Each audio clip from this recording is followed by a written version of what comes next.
Hello, आज आपका फिर से स्वागत है मेरे YouTube चैनल में। आज हम फिर से कक्षा 7 का पाठ 14 पढ़ेंगे, विद्युत धारा और इसके प्रभाव।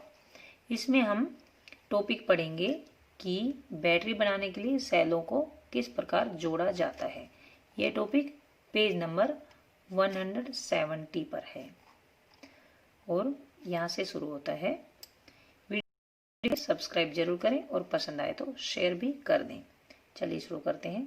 इससे पहले वाले टॉपिक में मैंने आपको यह गृह कार्य दिया था कि कोई भी जो रिमोट है उसकी आप जहाँ पर आप सेल रखते हैं उस वाली जगह को आप ध्यान से देखना है। मतलब सेल डालते हैं उसमें रिमोट में, तो वो वाली जगह आपको देखना है अच्छे से। तो आपने देखा होगा कि वह कैसा होता है, इस टाइप का बना होता है ऐसा, और इसमें एक तार स्प्रिंग की तरह इस तरफ लगा होता है और एक इस तरह लगा होता है।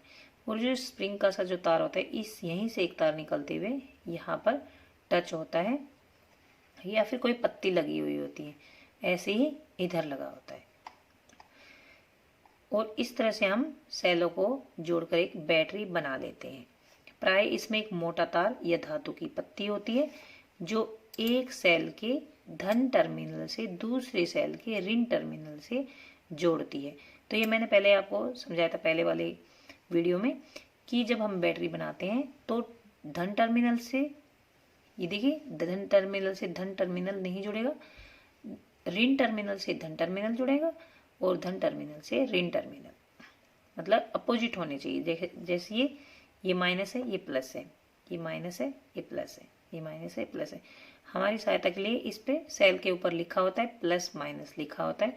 और जहाँ पर जैसे ये जो सेल होल्डर होता है, रिमोट में भी होता है, ये कई जो गाड़ियाँ होती है, खिलौने की जो गाड़ियाँ होती हैं उनमें भी ये होते हैं, रिमोट कंट्रोल वाली जो कार वगैरह होती हैं।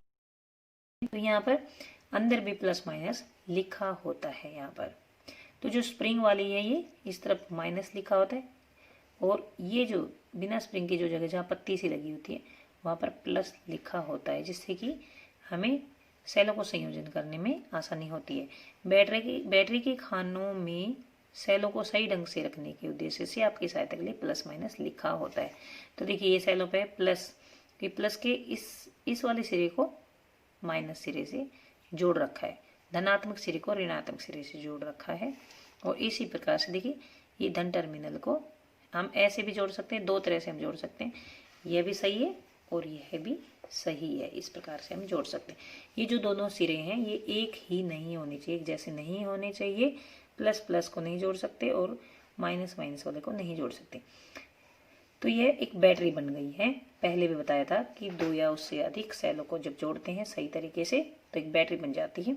अपने क्रियाकलापों के लिए बैटरी बनाते समय हम सेलों को कैसे संयोजित कर सकते हैं, यह हमने पहले भी पढ़ा है और फिर पढ़ लेंगे। आप चित्र 14.4 में दर्शाए अनुसार लकड़ी के एक गुटके या लोहे की दो पत्तियां और रबड़ के छल्लों का उपयोग करके एक सेल होल्डर बना सकते हैं। ये एक लकड़ी का एक टुकड़ा लिया है, इस पे जो दो पत्तियां लगाई गई हैं, थोड़ा बड़ा करके देखते हैं हम इनको। तो ये जो पत्तियां लगाई इस तरह से देखिए,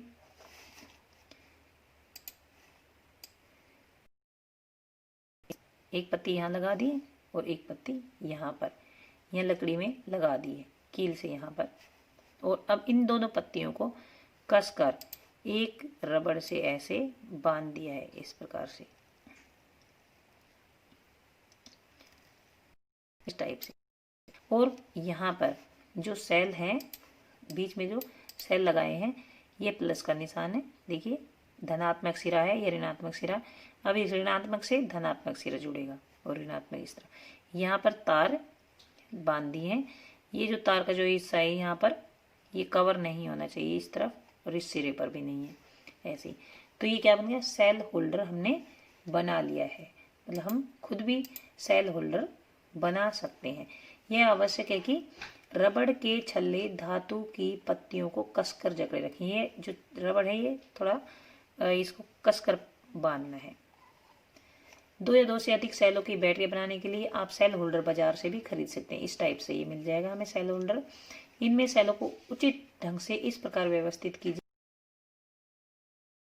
दूसरे सेल के ऋण टर्मिनल से संयोजित हो।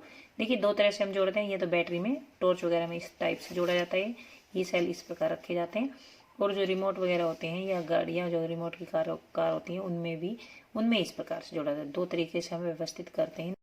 तो जो हमें ये इसमें ये ध्यान रखना है कि एक सेल है उसका धन टर्मिनल दूसरे सेल के ऋण टर्मिनल से जुड़ा होना चाहिए। चित्र 14.5 में दर्शाए अनुसार सेल होल्डर की धातु की 2 क्लिपों में प्रत्येक के साथ तार का एक टुकड़ा संयोजित कीजिए। आप बैटरी का उपयोग आपके लिए तैयार है। मतलब सेल होल्डर की जो धातु की 2 क्लिपों में प्रत्येक के साथ तार का एक टुकड़ा संयोजित कीजिए। देखिए ये लगा दिया है, तार का टुकड़ा लगा दिया है। किसी बैटरी को निरूपित करने के उपयोग किया जाने वाला प्रतीक सारणी 14.1 में दर्शाया गया है। देखिए अगर हमें यहाँ पे सेल लगाना है तो हमें सेल किस प्रकार हम लगाएंगे, जैसे एक सेल बना लेते हैं, यहाँ पर हम सेल एस लगाएंगे कि इस तरफ धनात्मक सिरा होगा ऐसे, और ये होगा ऋणात्मक, ये ऋणात्मक होगा। इसी प्रकार से दूसरा सेल लगाएंगे तो हम कैसे लगाएंगे कि ये ऐसे लगाएंगे कि इसका धनात्मक सिरा इस तरफ होगा और ऋणात्मक सिरा इस तरफ होगा। जिस तरफ ये जो स्प्रिंग है उस तरफ इसका ऋणात्मक सिरा होगा। तो ये हम इसमें प्लस माइनस लिखेंगे, यह ऋणात्मक सिरा, यह धनात्मक सिरा, और ये एक पत्ती से लगी होती है जिससे ये जुड़े होते हैं। किसी बैटरी को निरूपित करने के लिए उपयोग किए जाने वाला प्रतीक सारणी 14.1 में दर्शाया गया है। 14.1 में हमने प्रतीक जो पढ़े थे उसमें देखिए ये प्रतीक है जो बैटरी को दर्शाता है। इसमें 3 सेल लगे हुए हैं, 3 सेल दर्शाए हुए हैं, तो मतलब 3 सेलों की बैटरी है। आइए हम सारणी 14.1 में दर्शाए गए प्रतीकों का उपयोग करके कुछ विद्युत परिपथ का परिपथ आरेख खींचे। पहली और बूझो यह जानना चाहते क्या ट्रैक्टरों, ट्रकों और इन्वर्टर में उपयोग होने वाली बैटरी भी सेलों से बनी है? तब फिर इन्हें बैटरी क्यों कहते हैं? क्या ये सेलों से बनी है? अगर नहीं तो इन्हें बैटरी क्यों कहते हैं? क्या आप इस प्रश्न का उत्तर का पता लगाने में इनकी सहायता कर सकते हैं? इसको हम आगे पढ़ेंगे। तो देखिए यहाँ तक ये विद्युत जो परिपथ है उसका परिपथ आरेख खींचना हम नेक्स्ट वीडियो में सीखेंगे। तब तक के लिए धन्यवाद।